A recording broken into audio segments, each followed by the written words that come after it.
دفعہ کا ذکر ہے، ایک جنگل میں ایک بہت ہی رحم دل اور خوبصورت فاختہ رہتی تھی۔ ایک دن موسم بہت ہی اچھا تھا اور تیز ہوائیں چل رہی تھیں، تو فاختہ ہوا سے لطف اندوز ہونے کے لیے تالاب کے قریب ایک درخت پر بیٹھ گئی۔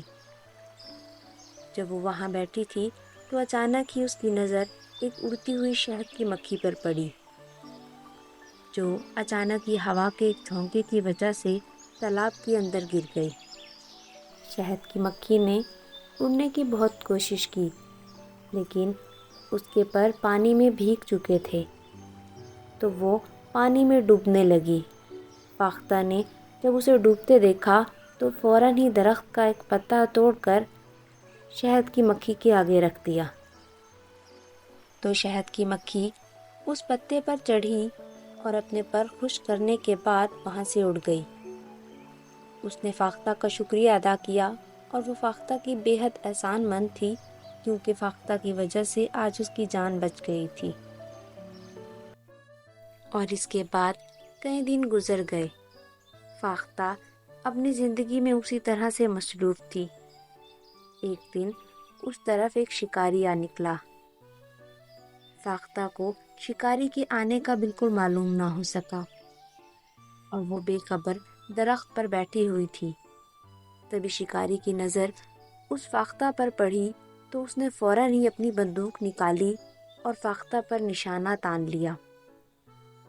جب اس نے نشانہ تان لیا تو اس وقت شہد کی مکھی نے اسے دیکھا، تو شہد کی مکھی فوراً ہی آئی اور اس کے ہاتھ پر زور سے ڈنگ مارا۔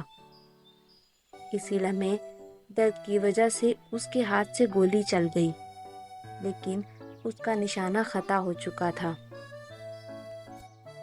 گولی کی آواز سنتے ساتھ ہی فاختہ فوراً اڑ گئی، اور اس نے دیکھ لیا تھا کہ کس طرح سے شہد کی مکھی نے آج اس کی جان بچا کر اس کے احسان کا بدلہ چکا دیا تھا۔ فاختہ نے شہد کی مکھی کا شکریہ ادا کیا اور اس کے بعد وہ دونوں بہت ہی اچھی دوستیں بن گئیں۔